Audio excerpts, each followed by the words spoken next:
Bienvenidos a todos a este conversatorio.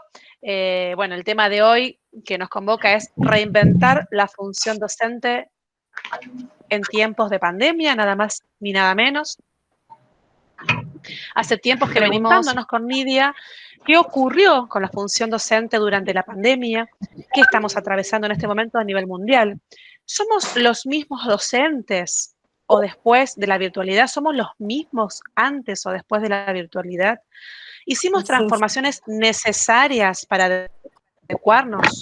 ¿Nos adecuamos? Sería una de las grandes preguntas. ¿Qué transformaciones necesarias fueron posibles que hiciéramos para vivenciar como docentes este tiempo que estamos transitando tan difícil, tan lleno de cambios internos?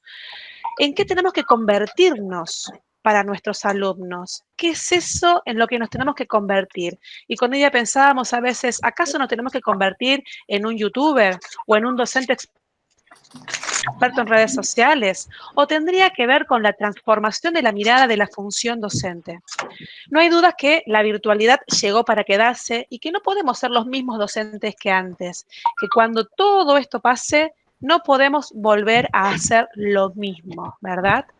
Y así fue que nació este conversatorio del día de hoy y decidimos hacerlo el 11 de septiembre para celebrar juntos el Día del Maestro, de la mejor manera que creemos que puede ser, y es pensando en nuestras propias transformaciones. Y decidimos convocar a nuestro querido amigo Pedro para que nos ayude a pensar y reflexionar al respecto. Queremos agradecerles a todos los presentes por acompañarnos en todos los conversatorios que venimos haciendo con Nidia ya desde el mes de abril, mayo más o menos. Y hoy más que nunca somos agentes de cambio. Y nuestro único objetivo en estos espacios de reflexiones es que seamos células que se multipliquen en cada uno de los ámbitos de la profesión. Así que bueno, bienvenidos. Nidia, te dejo la presentación. Hola, bueno, ¿qué tal? ¿Cómo están? Ahora sí, formalmente un gusto saludarlos, un gusto saludar a nuestros hermanos de Perú, a nuestros hermanos de España, que también tenemos allá por Cataluña alguien que está participando, ya las presentaciones van a ir para Pedro, a nuestras queridas amigas y queridos amigos que siempre nos acompañan. Estamos hoy sumamente agradecidos con la presencia de todos ustedes y reflexionando sobre tus dichos, Gaby, desde la docencia, en estos momentos nos estamos pensando, reinventando, replanteando y reformulando, si se quiere.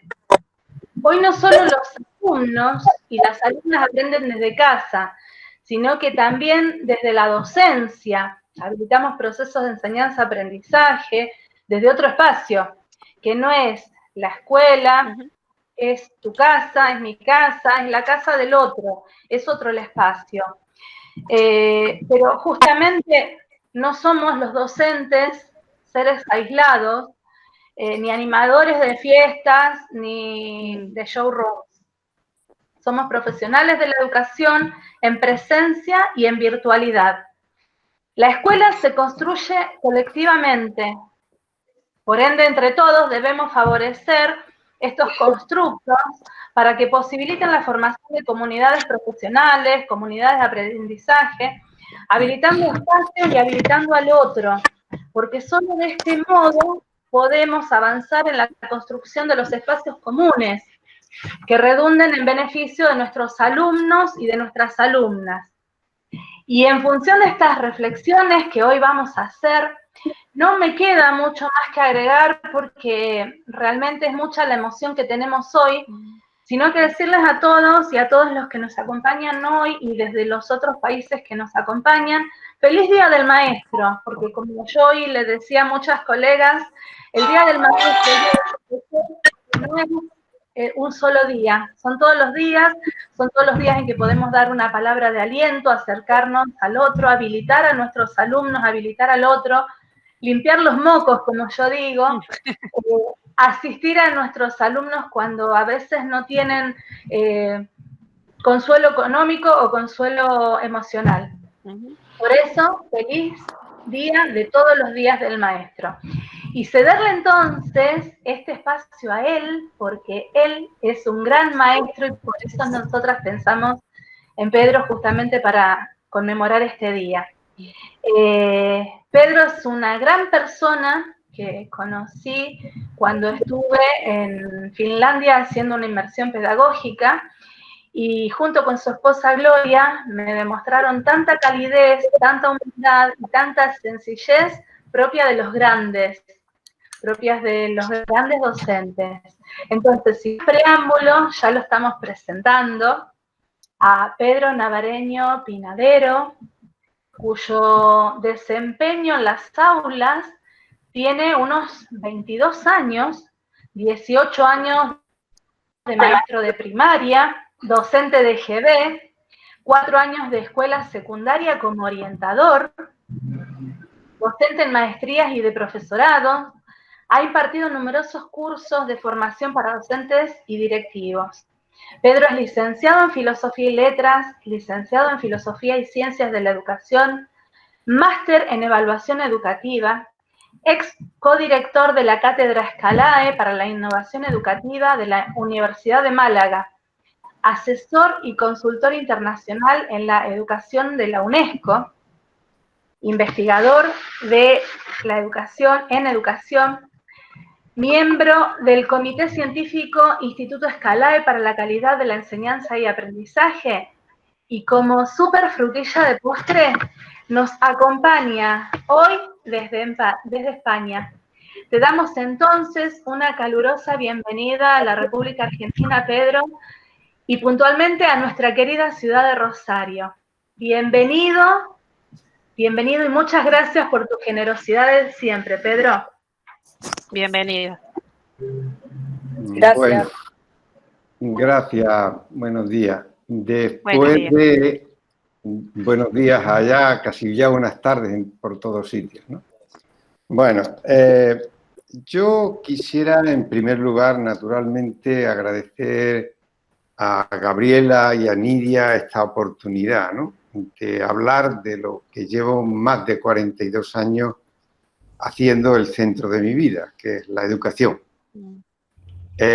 Muy especialmente también quiero agradecer a los compañeros que nos acompañan, ¿no?, porque creo que su presencia demuestra que todavía tienen esperanza, que todavía pensamos que podemos cambiar el mundo, ¿no? Y si no podemos cambiar el mundo, como decía Freire, seguramente podamos cambiar a los que sí puedan hacerlo, ¿no?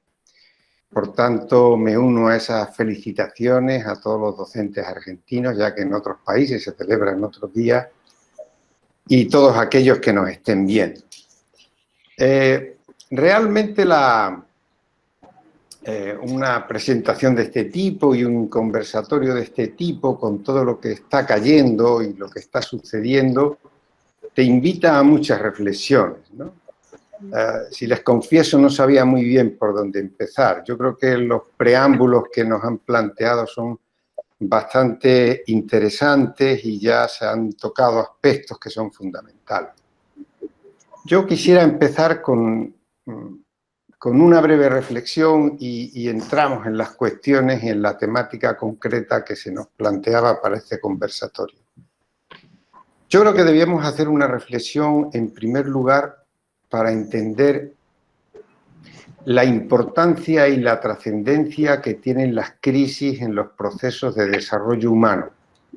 Las crisis son unos momentos excepcionales para que podamos aprender y descubrir que realmente todo lo que pensábamos que era inmutable, todo lo que pensábamos que iba a ser así toda la vida, un simple virus invisible ha cambiado el rumbo del mundo y el rumbo de todo lo que estaba sucediendo. Ha puesto en entredicho todas las fortalezas y todas las debilidades que tiene el sistema educativo, el sistema económico, el sistema social y demás. Y nos ha colocado en una tesitura realmente complicada. Cuando uno lee y analiza cuáles eran las situaciones de los docentes en América Latina, por centrarnos un poco en ese espacio, también en otros lugares. Pero especialmente ahí uno descubre que había una crítica ya profunda al sistema, porque se entendía que la escuela que tenemos no responde a la sociedad que tenemos. Tenemos una escuela anticuada, tenemos un currículum absolutamente trasnochado. Probablemente la escuela sea la única institución que ha mantenido el status quo del individualismo, del tradicionalismo, de yo doy clases para mis estudiantes y a mí lo que me importa es lo que vivo aquí. Y ya grandes filósofos como Bauman nos dicen, mire usted, lo que pase en el mundo nos afecta a todos. No pasa nada que no nos afecte a todos. Y entre todos tenemos que dar respuesta a esta situación. Se han puesto en evidencia todavía más, ya lo sabíamos desde la escuela, pero al llegar la pandemia hemos comprobado que las brechas digitales, la falta de aparatos, de medios en determinadas zonas rurales, no sé si había alguien de Perú, que conocemos muy bien, pues en muchos de esos países se están utilizando las televisiones, la radio, porque no hay otra manera de llegar. El mensaje directo y personal y efectivo que podíamos dar a nuestros estudiantes con nuestra presencia y nuestra corporeidad, lo hemos perdido y tenemos que enseñar a través de unos medios que ni siquiera dominamos bien. Eso supone un gran hándicap porque tenemos que hacer una enseñanza mediada y esa enseñanza mediada por todos estos artilugios, lo único que viene a poner en evidencia es que tenemos muchas carencias, que estamos en todos los países dando palos de ciego, que estamos aprendiendo. Yo creo que los docentes han aprendido más sobre nuevas tecnologías, sobre manejo de aparatos en estos meses de pandemia que en décadas anteriores, porque la necesidad obliga. Y también hemos descubierto, se han hecho investigaciones muy interesantes, por ejemplo, sobre los nativos digitales, ¿no? Creemos que los jóvenes son magníficos usuarios que manejan perfectamente las tecnologías. Pues la evidencia, o mejor, la investigación, ha demostrado que no es así. Son grandes consumidores de las redes sociales y se manejan muy bien en ellas, pero a la hora de manejarse en otras apps, en otras aplicaciones, en otros recursos tecnológicos, han demostrado, ha salido, si alguien tiene curiosidad, hay una serie de investigaciones hechas en España, pero con profesorado en unos casos de aquí y en otros casos a nivel internacional, donde hay evidencias y resultados que así lo ponen de manifiesto. Por tanto, luego está la brecha cultural, que no la podemos olvidar. De pronto, la primera tentación en todos los países fue, cuando llegó la pandemia y se quedaron los chicos en casa, fue trasladar el aula al salón de casa. Esa fue lo primero que se nos ocurrió. Y empezamos a enviar las actividades que teníamos previstas, porque tampoco nos dio tiempo a mucho más, con el fin de que los papás hicieran en la casa lo que nosotros hacíamos en la escuela. Eso era insostenible. Poco a poco se fue reflexionando y se fueron cambiando todas estas perspectivas. Claro, los chicos que tienen en casa un maestro o una maestra, que su papá es maestro o maestra, o tiene estudios o tiene una capacidad, han podido recibir una ayuda. Pero ¿y los pobres que no? ¿Qué hacemos con ellos? ¿Qué está pasando? Las cifras de abandono, cuando uno revisa estadísticas en distintos países, están siendo brutales. Porque siempre los problemas y todas las brechas a quien más perjudican son a los que más lo necesitan. Entonces, la brecha económica, la brecha pedagógica, todas las brechas que quieran colocarles ahí y todas las pedagogías.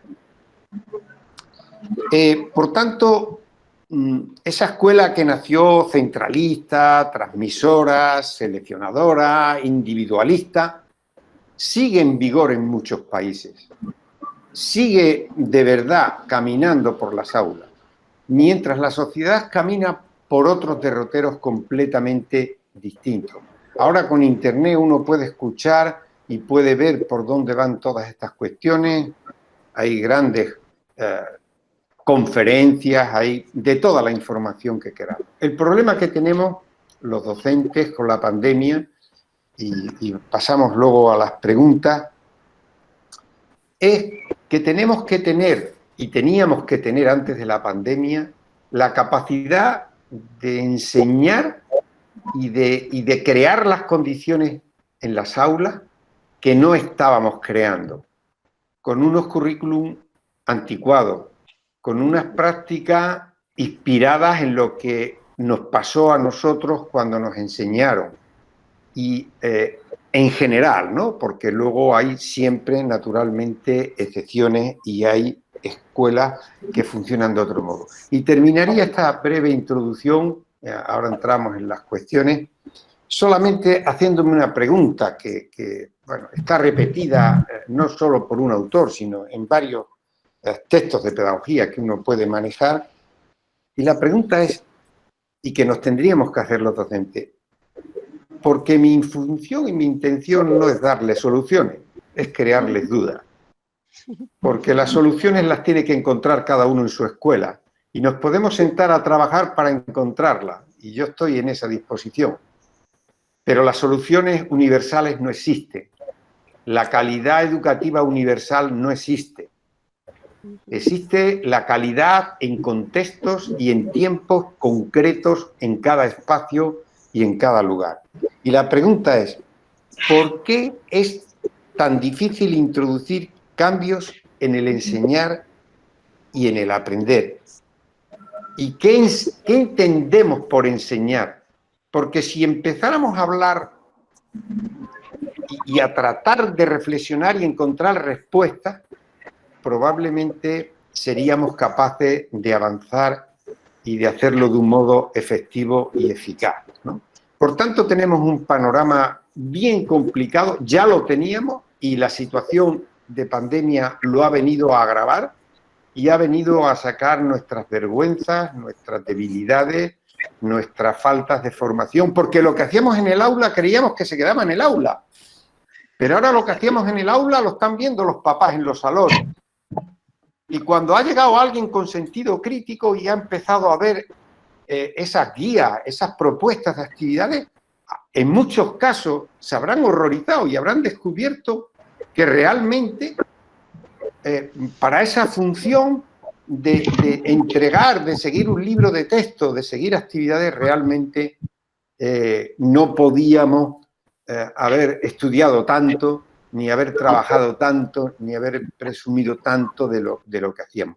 Dando todo el respeto, Alain Touraine decía siempre que los problemas que tiene la escuela no son responsabilidad del maestro, son responsabilidad de los sistemas. Nosotros estamos en un sistema constreñido que nos condiciona la autonomía de los centros. Ahí están los informes internacionales de la OCDE sobre autonomía, se pueden mirar y se puede encontrar que realmente los niveles de autonomía son muchísimo más bajos de lo que dicen todos los sistemas. Por tanto, digamos que estamos en esa situación compleja y vayamos con las cuestiones. Sí, Lidia, sí, la verdad que lo que nos estás diciendo, Pedro, es yo creo que nos quedamos todos en silencio porque estamos pensando en nuestros lugares de trabajo y reflexionando qué estamos haciendo, ¿no? En esto que dijiste, antes quedaba todo dentro del aula y ahora es público, ¿no? La educación dejó de ser privada en algún punto, dejamos de estar dentro de un salón, ahora es público, todo el mundo puede ver lo que hacemos y lo que no, y estamos siendo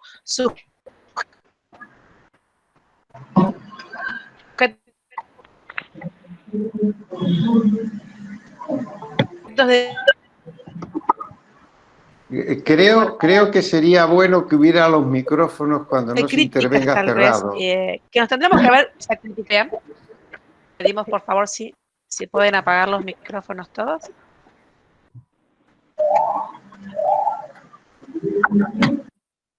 Lidia, ¿estás ahí? Ahí estamos. Sí, Gaby. Tendrá la cámara apagada. Te cedo la palabra para que empieces a preguntar, Gaby, si algunas cosas que se me están ocurriendo. Perfecto. Sí. Pedro, de esto que vos nos venís hablando, ¿no? Desde tu experticia, ¿cuál crees vos que debería ser la función docente en este tiempo de pandemia? ¿Qué es lo primero que deberíamos hacer los docentes? Bueno, la pregunta, si yo supiera responderla, seguro que no estaba aquí. Me tendrían en otro sitio. Pero vamos a hacer un ejercicio de reflexión sobre qué tendríamos que hacer, pero teniendo en cuenta la pandemia y la no pandemia, porque realmente la función docente yo creo que debemos tenerla clarificada. Y lo que ha variado o debe variar en estas circunstancias es la forma de hacerlo, porque ya no va a ser directa, sino que va a ser mediada por las tecnologías, por lo que enviemos a los estudiantes. Pero en esencia, nuestro papel, nuestra función como docentes debe ser siempre la misma. Bajo mi punto de vista, las funciones serían, las voy a ir enumerando y voy a ir comentando algo y luego si alguien quiere, pues podemos profundizar, ¿verdad? Bien.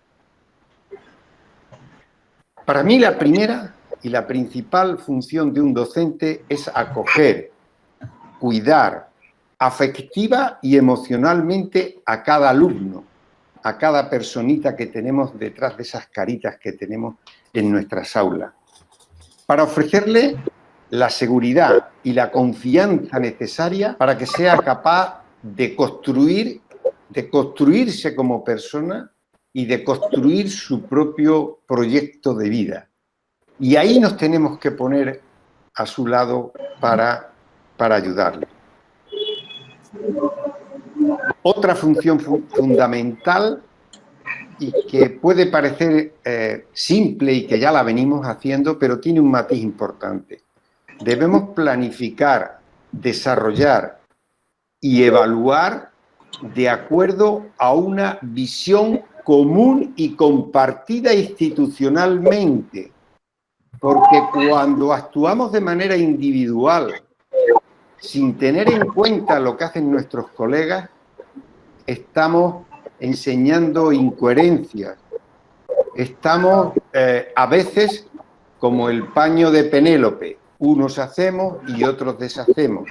Esto es muy sencillo. Si yo, dependiendo de los niveles educativos, y entro, chico, lo importante que quiero, si soy profesor de matemáticas, es que me haga bien las matemáticas. No me importa mucho tu orden o tu escritura. A mí resuelve bien los problemas, que es lo que a mí me interesa. Y hay un compañero o una compañera que lo que está haciendo es intentando desarrollar unos valores, unas actitudes de limpieza, de orden, y yo paso por encima de todo eso, lógicamente estoy desmontando el trabajo que hacen todos ellos. No sé si tenemos los compañeros de Perú, pero Perú tiene, no conozco en el caso de Argentina tanto, he trabajado más en ese ámbito con Perú, pero Perú tiene en su currículum nacional el perfil de egreso, las competencias, si lo queréis de un modo más general, la persona que queremos formar. Porque esto nos ahorra muchos debates y muchos problemas.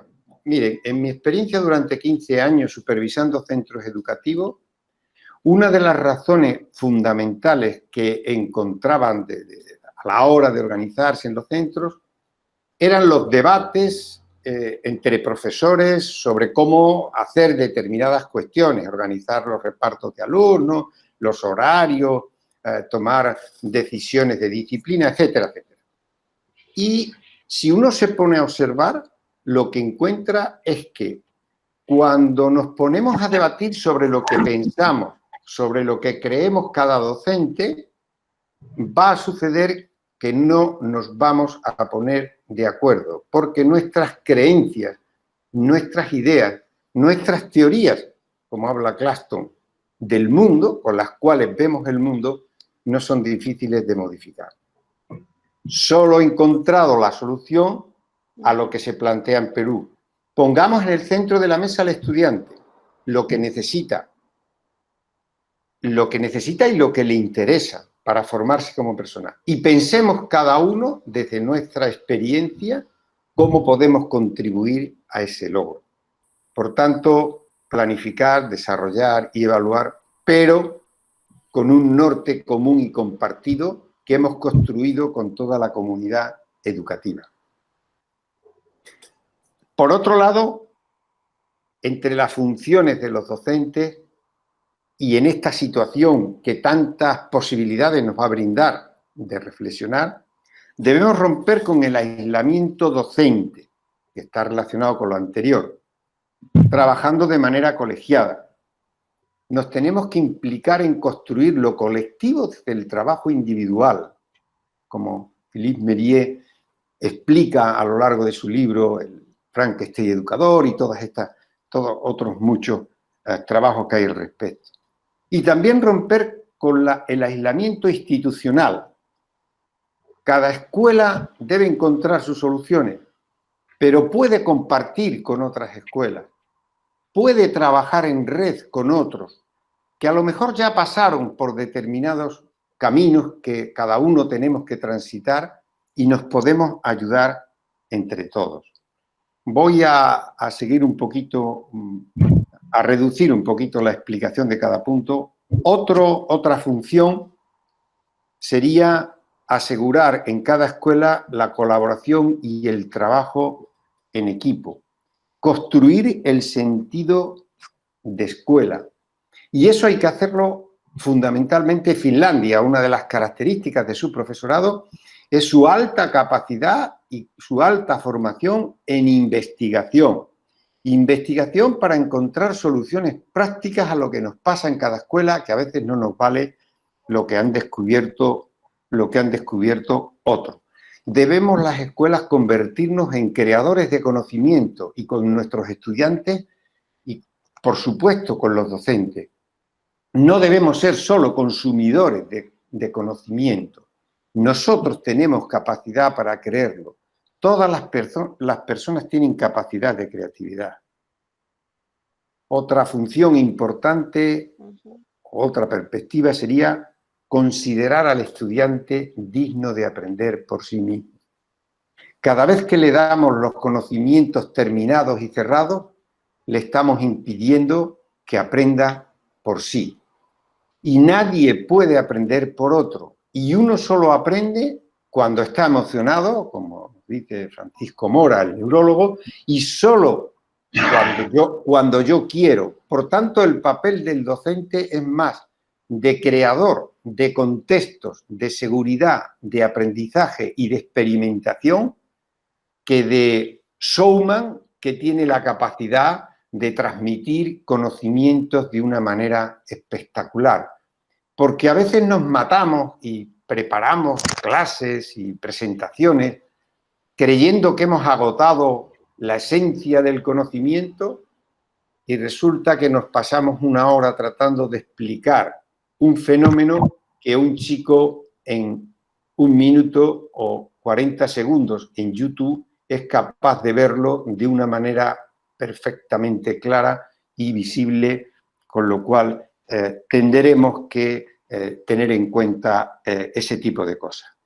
Y recuerdan, saben muy bien, Albert Camus, cuando le dan el premio Nobel, él reconoce a su maestro, ¿no? Y cuando habla de las clases del señor Bernard, él dice que son clases diferentes, que en las demás clases les enseñan los conocimientos como se da de comer a los gansos, para que tengan a bien tragar aquel potaje que han preparado.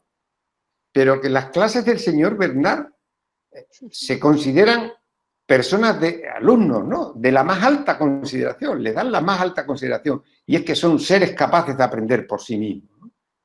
Y en ese momento de tanta trascendencia para él, Albert Camus se acuerda de su madre y de su maestro. Por otro lado, otra función sería convertir el aula en un espacio de aprendizaje donde se integre la educación formal, la no formal y la informal. Y esta distinción, que incluso está recogido, por ejemplo, en el currículum de Colombia, en los decretos de currículum en Colombia, las normas, está recogida esta diferenciación de los tres modelos, digamos, de currículum o de aprendizaje, ¿no? Los aprendizajes formales, los que están reglados, los que dan una titulación. El informal, lo que aprendo cuando hago un curso o veo un vídeo de YouTube y aprendo algo, aunque sea de manera sistemática y programado, pero digamos que está fuera de lo que es el currículum oficial de la escuela.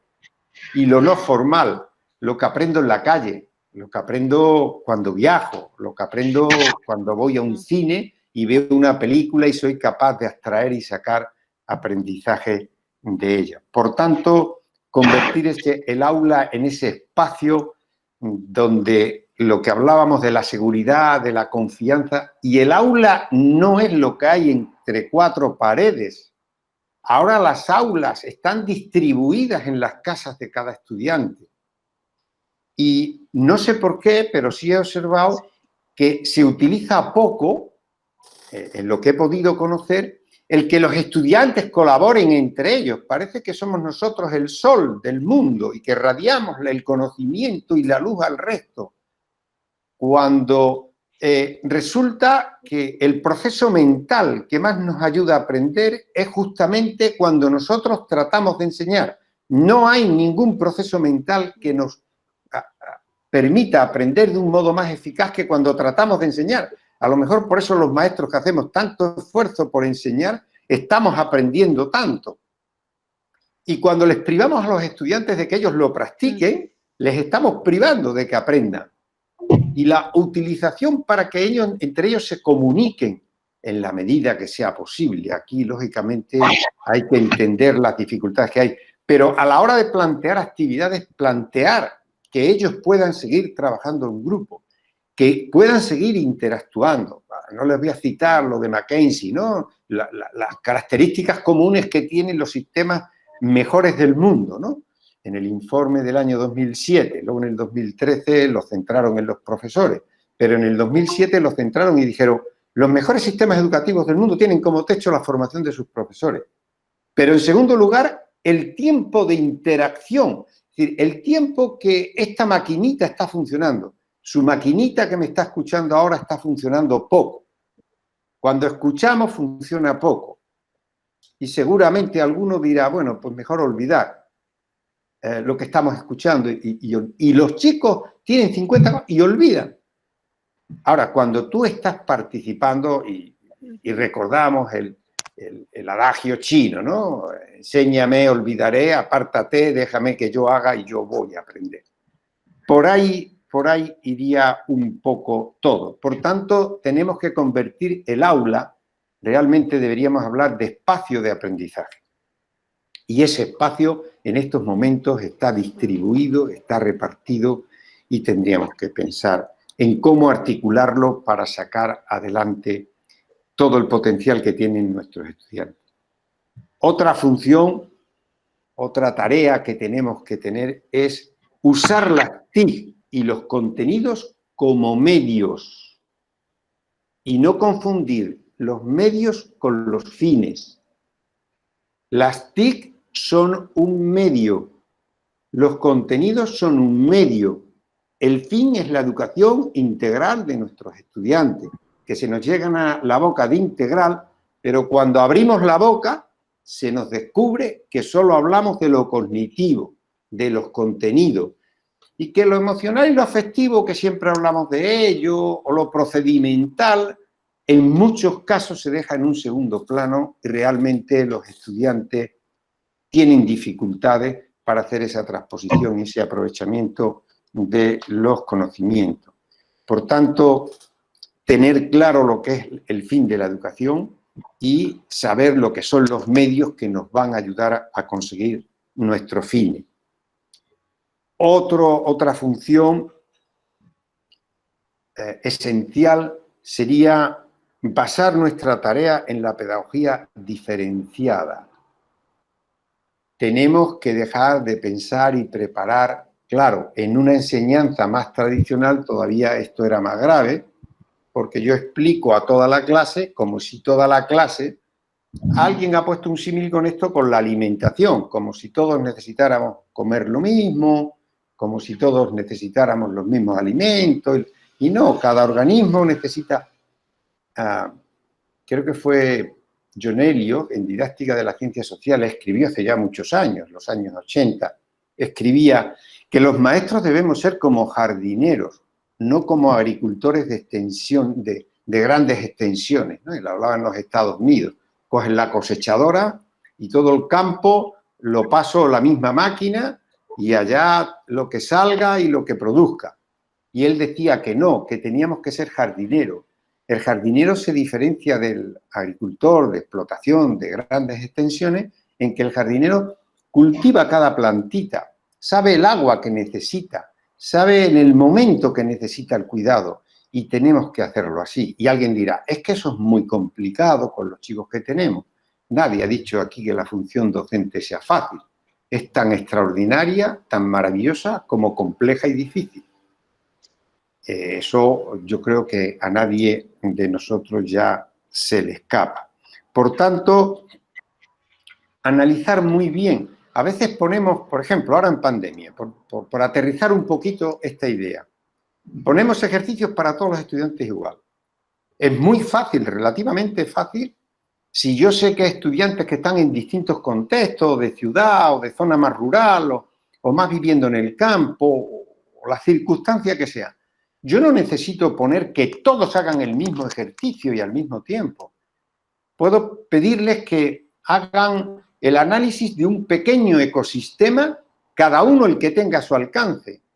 Es decir, plantear actividades que sean abiertas, que permitan la individualización, la personalización, de que cada estudiante pueda dar sus respuestas y que todas sean igual de bonitas y de ricas. Y cuando las ponemos en común, además no nos aburrimos y no hay que preguntar solo a uno porque el resto tendría que haberlo hecho igual de bien que uno, sino que cada uno ha hecho la suya y esa diversidad de visiones le vamos a dar la oportunidad. Nos decían en Finlandia, Nidia, que allá, desde que entran los chicos en la escuela, les dejan que tomen un tema de su interés como referencia que van a ir trabajando a lo largo de su escolaridad, para que puedan centrarse y tener una motivación intrínseca, un interés que les ate al esfuerzo y al trabajo de estudiar.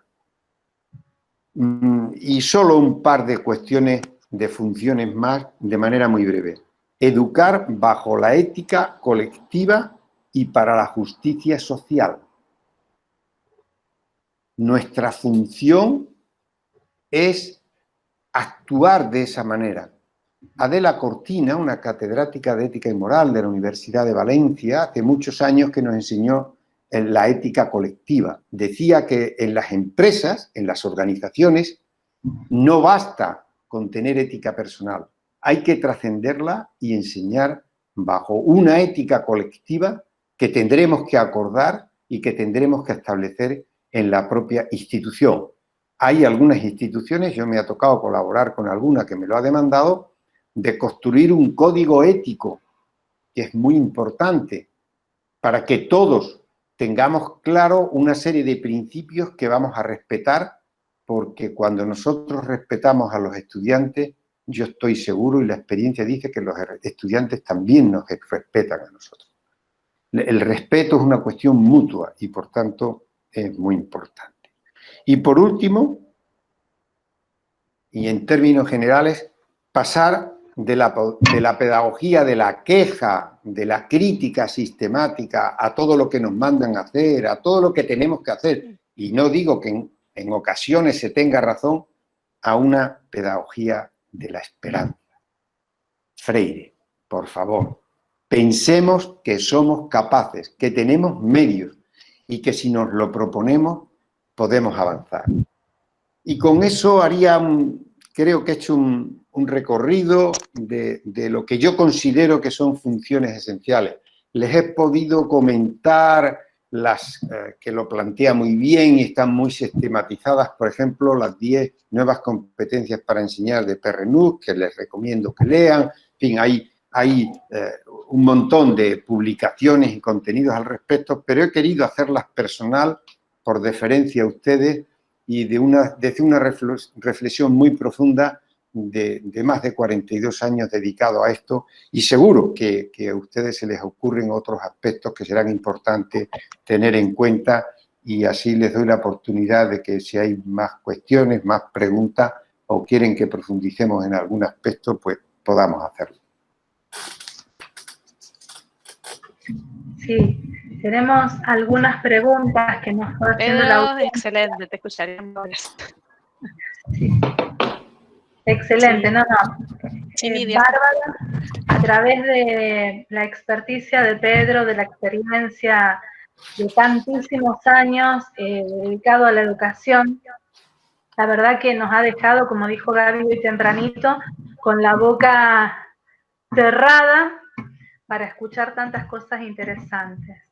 Y a la vez, por ahí vamos recibiendo algunas preguntas que nos habían hecho algunas personas ya en las previas, como por ejemplo, cómo poder motivar a estos estudiantes a través de las pantallas, y no solamente, es un poco lo que estuviste hablando hace un rato, pero no solamente vale para la virtualidad, sino también para la presencialidad.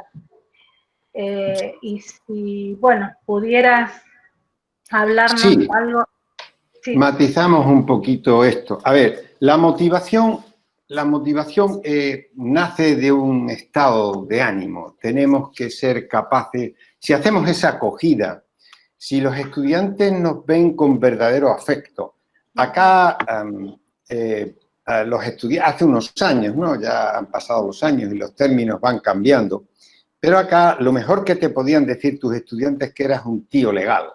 Esa expresión tan vulgar que utilizan ellos, y ellos utilizaban la expresión de tío legal para el profesor, que les escuchaba, que no repetía ejercicios y le tenían que decir los alumnos, no, profe, que eso ya los hicimos, que esos están de no sé qué, que nos ha vuelto a decir lo mismo.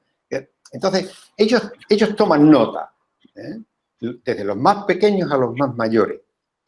Y yo creo que una de las cuestiones fundamentales para la motivación de los estudiantes es que nosotros les tengamos presentes, que les demos la consideración de que son personas capaces de pensar. Me imagino que conocen el proyecto de Francesco Tonucci, La ciudad de los niños. La ciudad de los niños tiene como esencia que los niños tienen la capacidad de dudar, de preguntar, de plantear y de criticar todo lo que hacemos los mayores. Y él cree que a través de eso las ciudades podrían ser mucho más humanas y mucho más vivibles. Las aulas serían mucho más vivibles y serían estaría mucho más motivados nuestros estudiantes si nosotros les preguntamos. Casi siempre somos nosotros los que preguntamos a nuestros estudiantes lo que les hemos enseñado, pero no les preguntamos nunca de qué les gustaría aprender, cómo se sienten, cómo están de ánimo, cómo ellos lo harían, cómo ellos harían algunas de las cuestiones que nosotros queremos hacer. Recuerdo en un colegio que hacían el día del centro, acá es la costumbre, ¿no? Un día al año se hace el día del centro, actividades, vienen los papás, se hacen gincanas, una serie de actividades durante todo el día, ¿no? Y los chicos, cuando ya pues, van siendo un poquito mayores, empiezan a cansarse porque casi todos los años se repiten muchas cuestiones, empieza a resultar aburrido, ya tienen otros intereses con las chicas y ya se aburren un poquito de todo esto, ¿no? Y me decían en el equipo directivo y los docentes, oye, ¿y qué hacemos? Que cada año cuando hacemos esto estamos notando que los mayores ya se implican menos, en fin, toda una serie de quejas.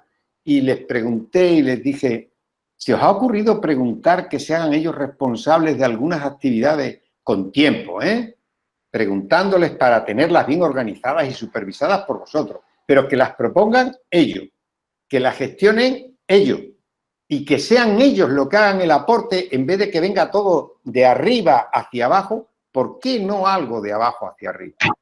Bueno, pues a los 2 o 3 años que volví al centro y seguían naturalmente celebrándolo, Les volví a preguntar y la respuesta fue muy sencilla. Descubrimos que los estudiantes tienen personalidad, capacidad de crear, capacidad de aportar, y cuando se les da la responsabilidad, de vez en cuando nos dan lecciones que todos debemos aprender. Por tanto, la motivación está. Si yo voy, lo que decía antes de las actividades, en la evaluación, ¿por qué en la evaluación siempre preguntamos lo que nosotros queremos que sepan y nunca les preguntamos que nos expliquen lo que ellos saben? Incluyan en todos los ejercicios, cuando hagan evaluaciones con los estudiantes, pregúntenle que expliquen algo de lo que saben. Ahora, en pandemia, en algunas instituciones con las que estoy colaborando, les he propuesto que los chicos hagan, que esto lo han hecho en algunos sitios, lo que pasa es que cuando se hace muy rutinario, a veces se tergiversan las actividades.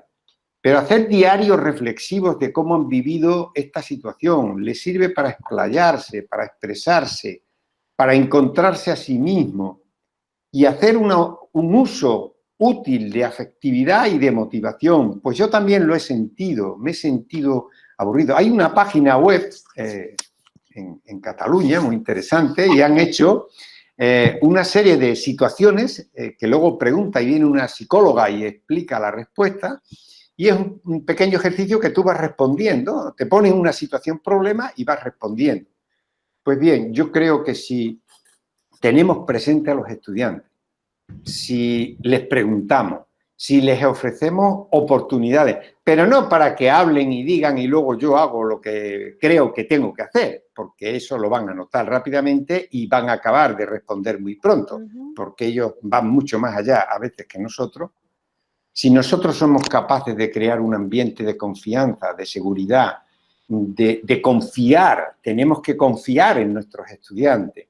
A veces estamos prevenidos por lo que oímos en los medios de comunicación. Yo utilizaba mucho, y termino con esto, esta parte, una diapositiva sobre cómo son los jóvenes. No sé si era de Platón, Sócrates, en el siglo III, siglo IV antes de Cristo, y la ponía sin fecha y le preguntaba a la audiencia, ¿verdad que esto es real?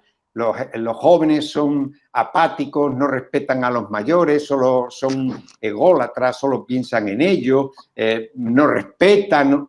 Y me decían todos, sí, eso es completamente actual. Y yo les pasaba la fecha de cuando estaba escrito. Y claro, uno se da cuenta realmente que cuando somos jóvenes somos así. Y cuando tenemos otra edad somos de otra manera.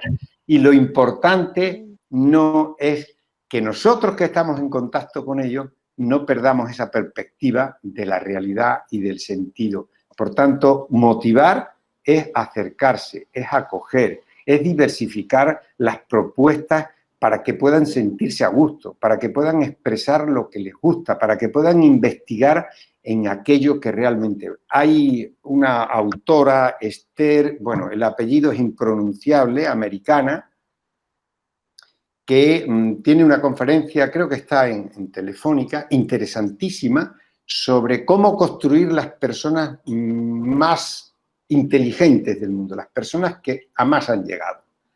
Y habla de que si nosotros somos capaces de empoderar a nuestros estudiantes de sus capacidades, de hacerles creer en sus sueños, vamos a ganar mucho. Solo un ejemplito. Google dedica los trabajadores 20% del tiempo, lo tienen libre a diario para hacer lo que quieran. Y parece ser, yo no lo he visto, lo he leído, que tienen una nave en la parte inferior del edificio donde se baja y cada uno hace lo que quiere. ¿Saben ustedes que Gmail es fruto de eso? Y todas las herramientas que desarrolla Google, y que todos vamos detrás diciendo ¡qué maravilla! Les damos nosotros, podríamos seguir con el ejemplo del ordenador, ¿no? El computador que se puso, ¿no? Lo del agujerito en la pared, ¿no? Que el experimento que se hizo en la India con un computador a niños que no lo habían visto nunca y que fueron capaces, a través de un agujerito, capaces de manejarlo de manera natural. Por tanto, motivar es tener afecto, es tener cariño, es mantener unos lazos afectivos para que nos crean y para que se crean en la condición y en la capacidad de poder transmitir y de poder implicarse en la construcción de su propia persona. Nosotros tenemos que crear esos espacios para que ellos puedan desarrollarse. Bien. Gaby, ¿tenés alguna pregunta ahí? Perfecto, Pedro. Sí, tengo una pregunta que tiene que ver con esto, ¿no? Justamente de los lazos afectivos, que es una pregunta recurrente en muchos docentes, de cómo sostener este vínculo pedagógico afectivo, por sobre todo en niños pequeños, tal vez que es más difícil, a través de esta virtualidad, donde el docente está acostumbrado a abrazar a sus niños, a agarrarlos, a llevarlos de la mano, donde los chicos te agarran. ¿Y cómo hacemos con la pantalla, no? Cuando no se puede. ¿Cómo sostenemos este lazo? ¿De qué manera se puede retrabajar un poquito más, tal vez, o hacer más foco? Yo te soy sincero y lo veo muy complicado, ¿no? Lo veo muy difícil, es una tarea ardua. Yo siempre que pienso en esas situaciones creo que tenemos que ganarnos una complicidad. Y la complicidad es la corporeidad y el abrazo y la mirada a los ojos. Yo veo ahí unas imágenes pequeñitas, pero nada que ver cuando yo estoy en una sala en directo con las personas. Mi lenguaje corporal no puede llegar porque apenas se me ve ahí la imagen de la cabeza, ¿no? Entonces, yo creo que en esta situación, si somos capaces de utilizar adecuadamente determinadas herramientas, yo he manejado, me han llegado mucho porque me he preocupado de verlo, tengo un montón de vídeos y han circulado un montón de pequeños vídeos de YouTube, hechos en YouTube o por WhatsApp, por distintos medios, que han dado muy buen resultado. Porque se puede personalizar un mensajito muy sencillo para enviar a nuestros estudiantes. Entonces, jugar con las herramientas para manifestarles de manera personal, clara y directa, una vez a la semana, contándoles un cuento, simplemente contándoles un cuento y pronunciando sus nombres en determinados momentos, buscarnos la complicidad de las mamás. Mira lo que me acaba de enviar tu profe. Vamos a escucharlo, porque si está solo el niño probablemente se distraiga. La mosquita que pasó se lo llevó la imaginación. Si nosotros buscamos complicidades, si nosotros enviamos algún tipo, hay un montón de apps y de herramientas, yo no soy especialista, pero he visto conferencias y en internet he encontrado materiales excepcionales en los que la interacción, la interactividad es muy fuerte y por ahí tendríamos que ir, Gaby. Es decir, tendríamos que ingeniárnosla en esta situación, pero sin olvidar que nuestra tarea, como se decía en la presentación, no es distraer, aunque en estos momentos y tratándose de niños pequeños, si podemos tener esa comunicación, ese vis a vis, pues a lo mejor dedicar en nuestro tiempo de conexión con nuestros estudiantes, si tenemos, por decir algo, 50 minutos, podemos solo conectarnos 40 y dedicar 10 minutos para cada día hablar 3 minutos con cada niño. No lo sé. Eso en cada contexto, de acuerdo a los medios y a las circunstancias que tenga cada escuela, sería buscar. Pero los mensajes, cómo los docentes, cómo las personas adultas mantenemos los lazos afectivos a través del WhatsApp. Utilizamos y enviamos determinados tipos de mensajes.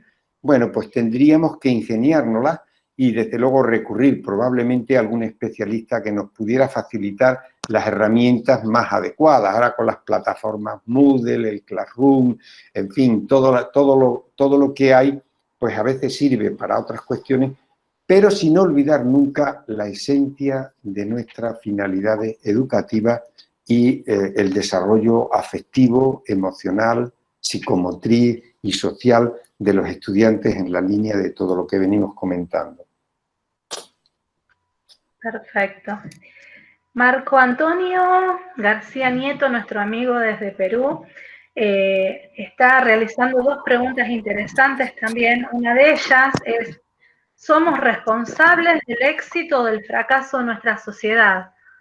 Me imagino que él lo pregunta desde el punto de vista de los docentes. A ver, no.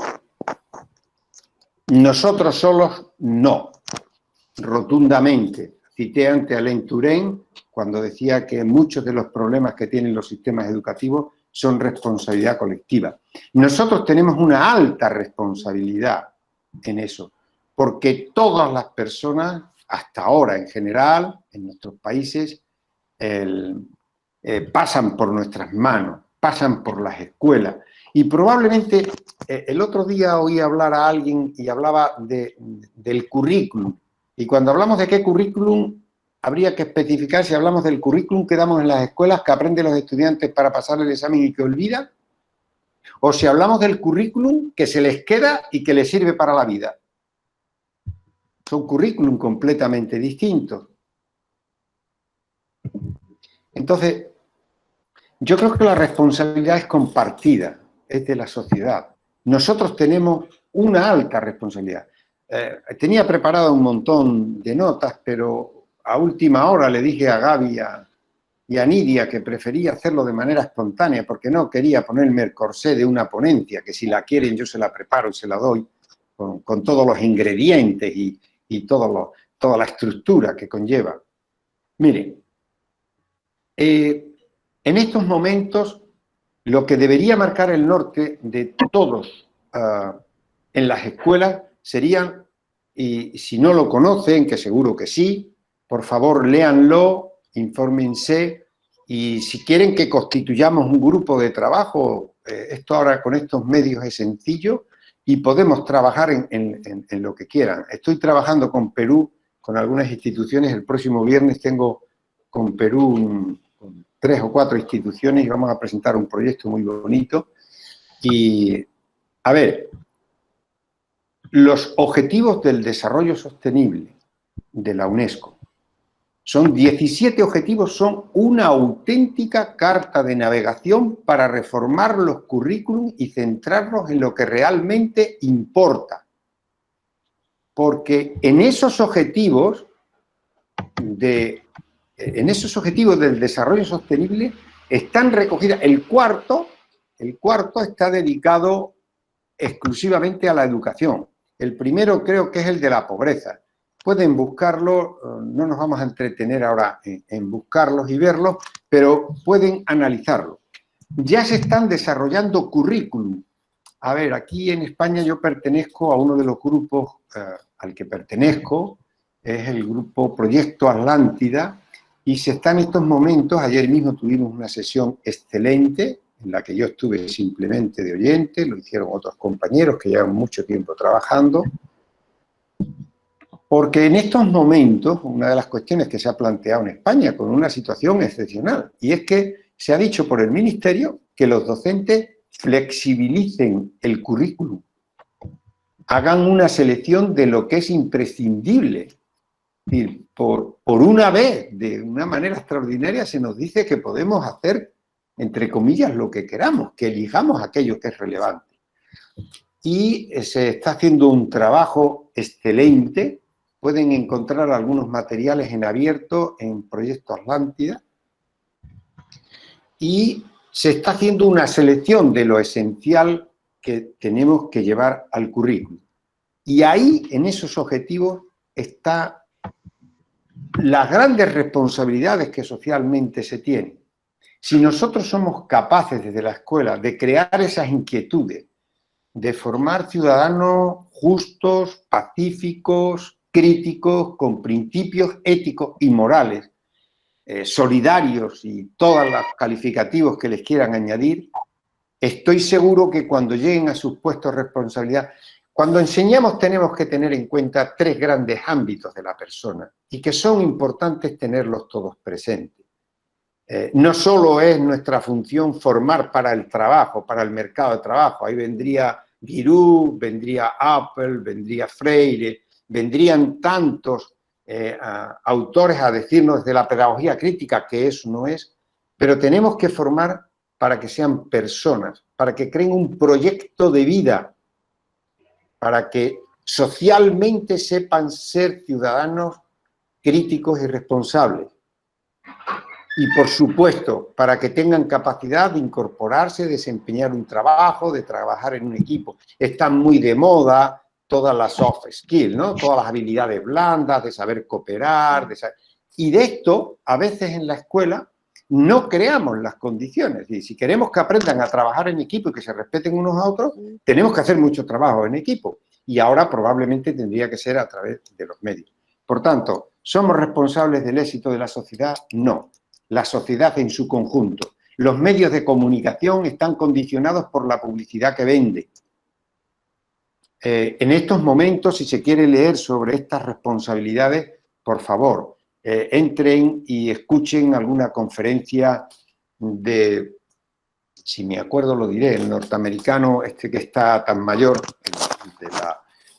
se me fue el nombre en estos momentos, es muy mayor, es lingüista, pero es filósofo y es el azote de los Estados Unidos, constantemente está haciendo crítica sobre todo lo que pasa en Estados Unidos y en el mundo. Por tanto, yo creo que tenemos que entender que es una responsabilidad compartida y socialmente los medios de producción, los grandes agentes como los medios de comunicación tienen una alta responsabilidad en todo lo que nos sucede, pero ellos juegan a favor de lo suyo. Ahí Susan York escribió unos libros sobre los informes Lugano. Es una novela entre ficción y realidad interesantísima. Cogen a los sabios, más sabios de todos los campos del conocimiento del mundo y lo juntan a 7 para que diseñen lo que ellos quieren, que es cómo poder seguir siendo los dueños del mundo, ser cada vez más ricos. Y cuando uno ve los informes de Intermón Oxfam, uno encuentra cómo la distribución de la riqueza, el 1% tiene más del 50%, en fin, es más del 80% de la riqueza del mundo, etcétera, etcétera. Por tanto, la responsabilidad es compartida no solo de la escuela y menos solo de los profesores. Perfecto. Pedro, ¿te referías a Noam Chomsky? Cuando Noam Chomsky, gracias. Sí, sí. Gracias. No, por favor. Esto ya es la edad, el Alzheimer. No, por favor, Pedro. El licenciado Ricardo Rabaroto, que es directivo de una institución de escuela media de nuestro medio, reflexiona: en estos tiempos de pandemia se puede ver y conocer la calidad de docente de la institución. Todo pasa por la ética profesional y la dedicación del mismo para salir adelante. Los alumnos lo ven y lo saben, con quién realmente trabajan y aprenden y con quiénes no. Sí, lo he dicho antes un poquito, ¿no? Sí. Como era el Día del Maestro, yo tampoco quería amargarles mucho el día, ¿no? Y acá se dice entrar un poquito el dedo en el ojo, ¿no? O en la llaga. A ver, este es un problema serio. Este es un problema muy serio. Yo he vivido afortunadamente digo afortunadamente porque para mí fue una experiencia increíble, he vivido casi 4 años en Colombia, visitando escuelas, trabajando con docentes, he dado innumerables conferencias en distintas universidades, en distintas instituciones y mi mujer es maestra de allá.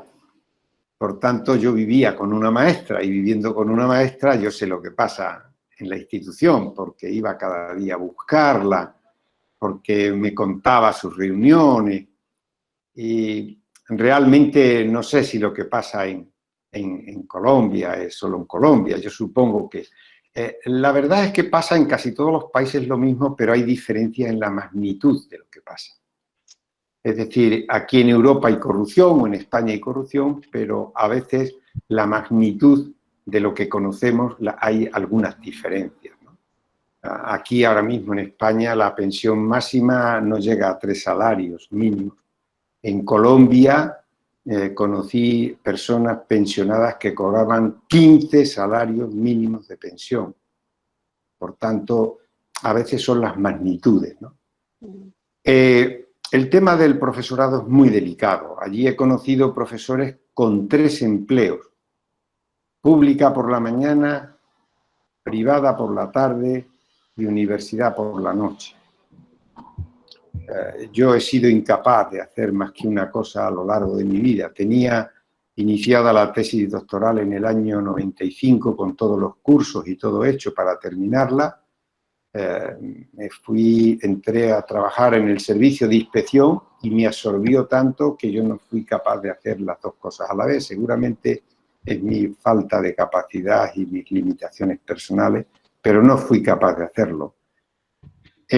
La educación y el trabajo de profesor es muy exigente, es muy difícil y a veces tampoco se puede exigir a las personas que hagan un esfuerzo, que tengan la locura o la dedicación que tenemos algunos, que nos resulta realmente atractivo porque es casi el leitmotiv de nuestra vida, ¿no? Es lo que nos hace vivir, lo que nos hace sentirnos útiles a los demás. En ese sentido, la calidad docente es esencial. En Finlandia, por volver a Finlandia que comentábamos, la selección del profesorado no pasa de un 10 a un 15% los que quieren ser profesores y lo alcanzan. No pasa del 10 o del 15%. Hay una preselección antes del acceso a la universidad. El informe McKinsey, que he citado, el del 2007, lo centra y dice que los mejores sistemas educativos son los que tienen la calidad de sus profesores, el tiempo de interacción de los estudiantes dentro del aula y la diversidad del estudiantado dentro del aula. Cuanto más diverso, más rico y mejor. Y en el 2013 la centraron en la formación del profesorado, diciendo que la formación es un elemento. Primero la selección. Y los finlandeses seleccionan mucho antes de entrar. Hay una serie de pruebas que hay que pasar y entrevistas, es decir, es muy complicado pasar, de tal manera que se garantizan mucho. Y después en el proceso de formación, una de las vertientes fundamentales en la formación del profesorado es la investigación, pero la investigación práctica, la investigación aplicada, no la investigación básica, teórica. Decía Edgar Morin, Edgar Morin, ¿no? Si quieren en francés, hace muchos años en Le Monde de la Educación, en una revista ya por los años 90, y decía que las universidades, las secretarías de las universidades eran cementerios de conocimientos inútiles, porque ahí estaban todas las tesis doctorales. El sentido de la universidad se ha perdido. El encargo que tiene la universidad por parte de la sociedad es que investiguen los problemas que tiene la sociedad para darles respuestas y darles soluciones. Pero las universidades se han convertido, en muchos casos, en yo hago la tesis para mí, conmigo y con mi director de tesis. Y no importa la utilidad ni el servicio que yo preste a la sociedad, máxime en la universidad pública, ¿no? Por tanto, la calidad del docente y la ética es esencial, no solo la ética individual, sino la ética colectiva. Y esto, en la medida en que cumplimos esas funciones que yo he planteado de un trabajo colegiado, digamos que se puede crecer. Hay un libro de Michael Fullan y Hargreaves sobre capital profesional que explica muy bien muchos de los fracasos. Y, por ejemplo, citan en ese libro que uno de los principales problemas que tuvo un profesor, hablando en estos términos, es que precisamente por ser trabajador y porque le dieron un premio, cuando volvió al colegio los principales problemas los tuvo con los compañeros, no con nadie más. Uno de los problemas que tenemos cuando destacamos, a mí, en fin, que no es significativo, que seguramente lo tenía que hacer, como decía antes, por mi falta de capacidad y mis limitaciones, me dijeron más de una vez que si creía que yo iba a heredar la institución en la que trabajaba o si creían que a mí me iban a dar algún premio especial por dedicarle más tiempo. Es un tema muy delicado, muy difícil, hay muchas razones, faltan incentivos profesionales. Michael Fullan, Hargreaves en ese libro hablan de las balas de plata y entre ellas hablan que los experimentos que se han hecho, por ejemplo, en Estados Unidos, de subir los sueldos, no son suficientes para motivar a los docentes. hay otras motivaciones intrínsecas que son mucho más importantes. Porque cuando trabajamos de manera colectiva, cuando afrontamos grandes retos y nos apoyamos entre todos, eso que tenemos todos ahora mismo en la imaginación, las comunidades profesionales de aprendizaje o las comunidades de prácticas que habla Oangel y tantos autores sobre el desarrollo de todo esto. Por tanto, hay medios para ayudar a subir la calidad del profesorado, a generar esa capacidad profesional docente que debemos construir entre todos, porque la responsabilidad de la educación de los estudiantes en una institución educativa es compartida, es de todo. Les podía contar anécdotas de ir por un pasillo y que un chico dé una patada a una puerta cuando volvemos del descanso y pasen 3 profesores y 2 se hagan los locos y se vayan y uno se enfrenta al chico. Y después le dicen, bueno, pero si ese chico no es tuyo, ¿cómo que no es mío? ¿Es que hay algún chico en una institución educativa que no es mío? Son todos nuestros.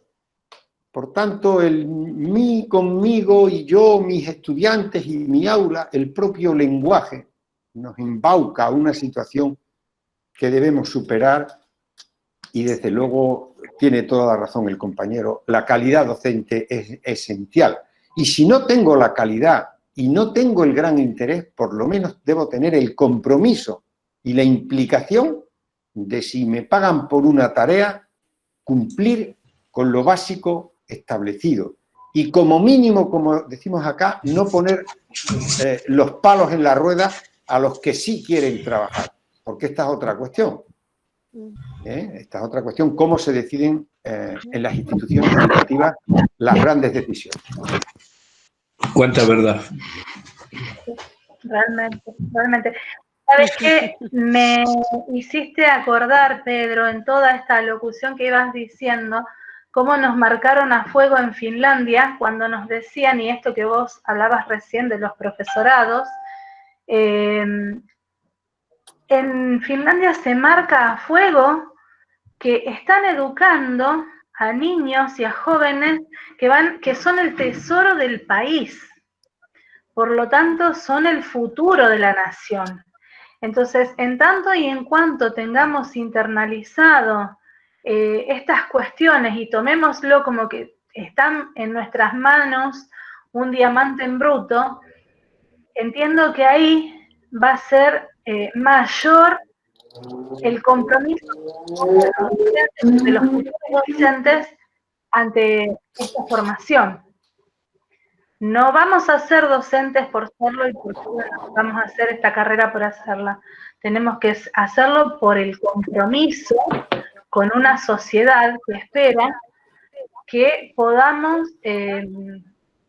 poner en tela de nuestro país, poner en nuestro país aquellos niños, estos hombres futuros que van a ser los dirigentes de nuestros países. Sí, sobre eso, evidentemente, ellos lo tienen muy claro y tiene un gran prestigio social la función docente. De hecho, sabéis que, por ejemplo, con los datos que nos dieron, ganamos más los profesores españoles que los finlandeses, porque siempre se cuenta la historia de que ellos ganan más. No. Con datos en la mano que nos entregaron, gana más un profesor en España. No hay una relación directa entre lo que se gana y lo que se hace en el aula. No hay una relación directa. Puede que en algún caso haya algún tipo de incentivo, pero la verdad es que no es así. Fíjense, 2 detalles. Uno sobre currículum y autonomía, que están ligados, que son muy importantes, y otro sobre lo que suele pasar y que yo he aprendido a lo largo del tiempo y que, bueno, en algún sitio me ha costado alguna alabanza en negativo. Los alumnos que nosotros y el sistema menos desea son los alumnos que la sociedad más necesita.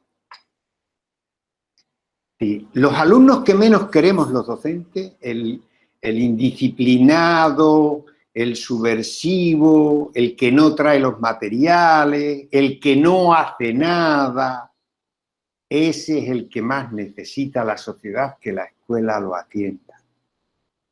El darwinismo escolar. Expulsamos del sistema con cierta facilidad y tan pronto podemos, y en muchos casos, dependiendo de diferentes escuelas públicas, privadas y demás. Hay una frase de un filósofo, creo que sueco, no recuerdo el nombre, que dice que la resistencia de una cadena es la resistencia del eslabón más débil. Y yo les digo, la resistencia de una sociedad es la resistencia de los más débiles. Mientras haya personas que no tengan para comer ni techo donde cobijarse, va a haber violencia, va a haber robo, va a haber ocupación de vivienda, va a haber de todo. Y esa es una cuestión esencial, claro.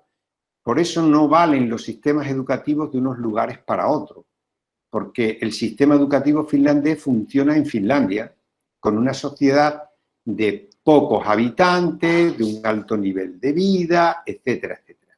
Por eso siempre insisto, las soluciones a cada escuela y en cada contexto tenemos que construirla. Yo, en lo que les estaba diciendo antes del trabajo que vengo realizando y que vamos a tratar de trabajar ahora con algunas escuelas, ya estoy trabajando con algunas en Colombia y probablemente lo hagamos también en Perú, hay un departamento y algunas instituciones que están interesadas, es establecer un ciclo de innovación y mejora educativa sostenible desde la práctica docente, ¿no? Basada en las comunidades profesionales de aprendizaje. Y hacemos un pequeño recorrido y nos planteamos cómo podemos hacer precisamente para desarrollar sistemas que ayuden a todo esto. Y sobre el currículum, solo decirles, los currículum en Finlandia, en España tenemos el contrario completamente. Los currículum largos y prescriptivos no tienen sentido, están desfasados. Lo ideal es tener un currículum que establece de manera precisa y clara lo que queremos alcanzar, qué tiene que saber la persona, qué actitudes, qué principios, y dar una mayor autonomía a las instituciones y a los docentes. Eso, claro, exige una alta responsabilidad y un gran compromiso. Libertad y responsabilidad son dos caras de la misma moneda y deben ir de algún modo juntas para que no se produzcan otro tipo de situaciones que, por más que se trate de controlar, realmente lo único que se hace más bien que controlar con grandes currículum es encorsetar los aprendizajes y las prácticas docentes, impidiendo que realmente podamos avanzar. Y el que es muy celoso dice, no, que tengo que acabar el temario, que tengo que... Entonces, no puedo salirme de esto cuando realmente... Ya los currículum, por ejemplo, palabras como microplásticos o como resiliencia y como otras tantas cuestiones que están al orden del día, no aparecen en los currículum. Pero yo siempre digo, una cosa es lo que dice el currículum, que yo puedo tratar de cumplirlo, pero tengo la posibilidad de salirme y de hacer otras cuestiones que yo considere que son esenciales para los estudiantes y que no estando prohibidas, pues lógicamente, y de acuerdo con la comunidad educativa, pues podemos plantearlas. Perfecto, Pedro. Creo que has resumido muchísimo todo lo que se ha hablado. Había una sola preguntita que quedó dando vueltas de Marco Antonio García Nieto, también un amigo de Perú, que preguntaba ¿qué debemos desaprender, aprender y reaprender en estas circunstancias de pandemia?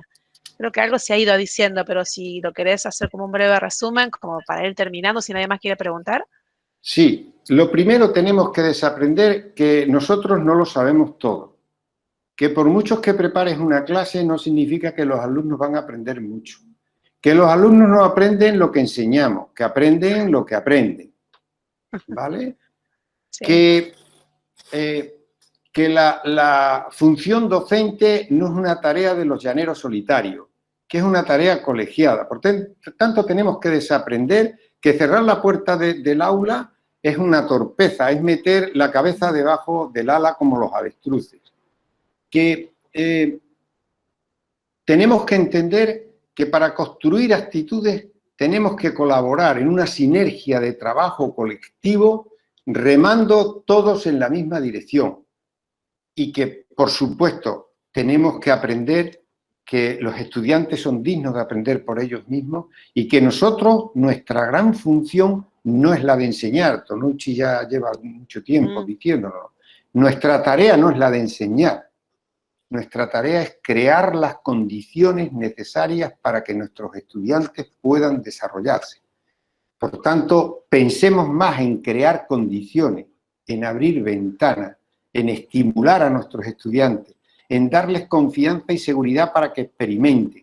Tendría que haber en todas las aulas un rótulo grande que dijera el error es positivo, a los que nos criaron en aquello de que temblabas a la hora de que te preguntaran porque si te equivocabas ibas a hacer el ridículo, se iban a reír de ti, a veces hasta el propio docente. Entonces, tenemos que romper con todas esas ideas que tanto nos han encorsetado y pensar que la educación es una tarea de dedicación, de respeto al estudiante, de tener confianza en él, de creer que ellos pueden y de crear esas condiciones para que cada uno desarrolle sus máximas potencialidades, porque si no lo hacemos así, estaremos haciendo un flaco favor y también a nosotros. He visto salir a muchos docentes o algunos docentes de sus aulas llorando de incapacidad por no afrontar una situación. Pero claro, si yo soy benévolo y demócrata y salgo del aula y dejo a mis alumnos relajados, pero resulta que después viene alguien que se refugia como un parapeto detrás de la mesa o antes en la tarima y establece un muro entre el mundo de los estudiantes y él, evidentemente estamos creando una situación muy poco favorable. Por tanto, yo creo que debemos desaprender muchas de las cuestiones que hemos aprendido tradicionalmente de la escuela, desaprender lo que era la escuela cuando estábamos en ella, que ya nada tiene que ver con ella, y construir una escuela que esté más ajustada a los contextos, a los tiempos y a las necesidades que corren. Excelente. Nidia, no se te escucha. Ahí está, activo el micrófono de nuevo.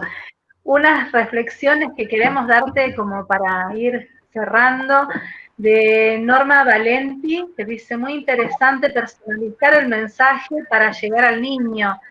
Excelente ejemplo para relacionarse en tiempos de pandemia. Épocas difíciles donde la calidad afectiva del docente los diferencia. Los felicito. También tenemos el mensaje de Raúl Eduardo Chancalay. Es muy importante la personalización de los mensajes. Y también nos dice, nuevamente, en lo personal estuve un año lectivo en Japón. Es muy parecido al de Finlandia, solo que ellos involucran desde su comienzo a la familia y mucha responsabilidad individual desde muy pequeño. Su explicación es un lujo, maestro, gracias por ello. Noelia Barros nos dice, bravo, gracias por permitirnos reflexionar en este día, en lo personal transitando la formación de la docencia. María Rosa Gago nos dice, felicitaciones por este espacio que ha generado a llevarlo a nuestras instituciones. Gracias, María Rosa, un lujo tenerte a vos también. La psicóloga Gabriela Peppermans, que es nuestra queridísima Gaby, con quien hacemos estos conversatorios siempre, nos dice, gracias a todos por participar. Ricardo Ravaroto nos dice, excelente, Pedro, gracias. Paula Popa, docente de escuela primaria, mucho por desaprender y construir, nos dice Paula. Una docente muy joven. Nuestra querida amiga Emma Camincia, interesante esta iniciativa de conversatorios porque nos permite socializar miradas y encontrarnos, aprender y aprehender.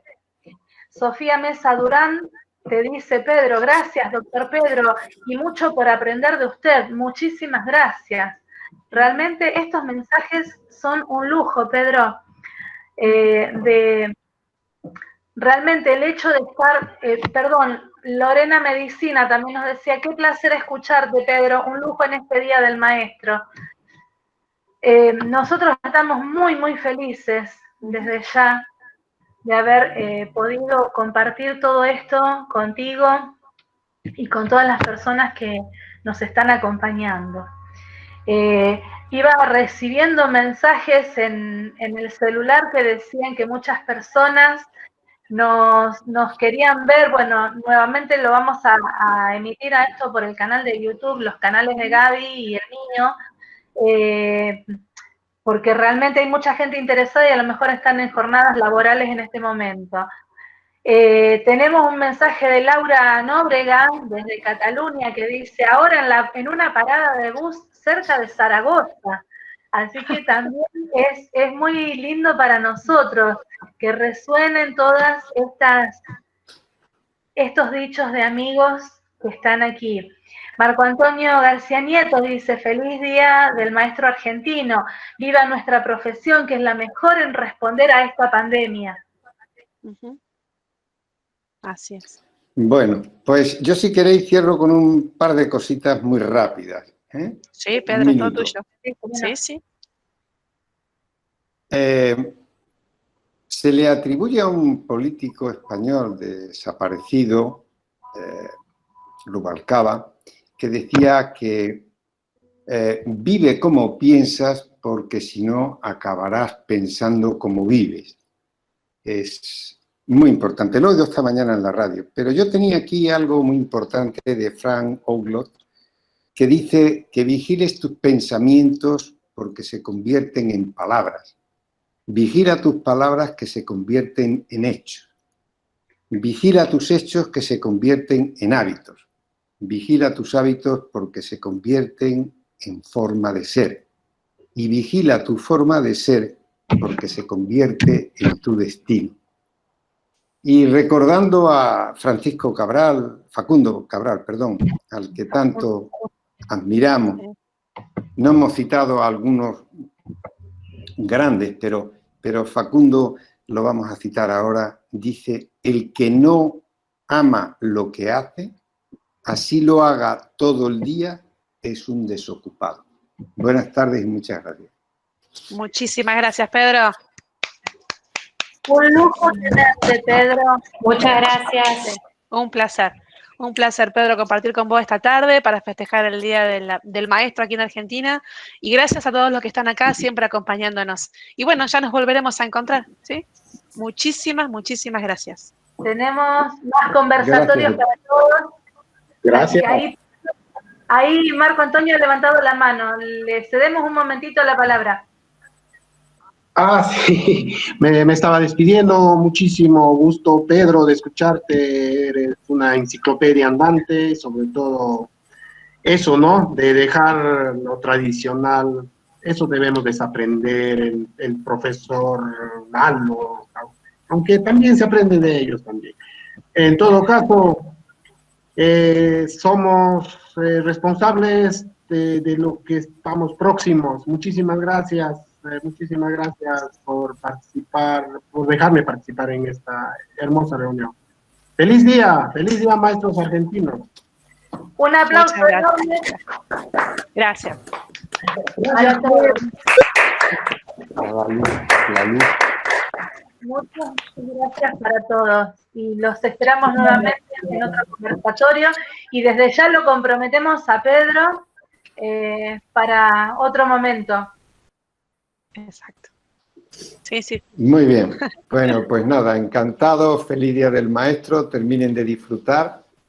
Aquí en España apenas está empezando a anochecer ya y ustedes tienen todavía más días, que la felicidad dure por lo menos hasta el próximo año.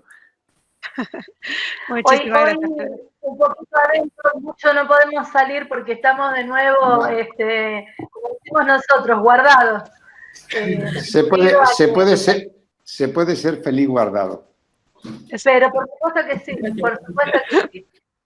Y vamos a elevar un mensaje de ruego como para que la curva pueda empezar el descenso. Así que, bueno, un cariño para todos y gracias por su participación. Gracias. Chao. Gracias a todos. Gracias. Hasta luego.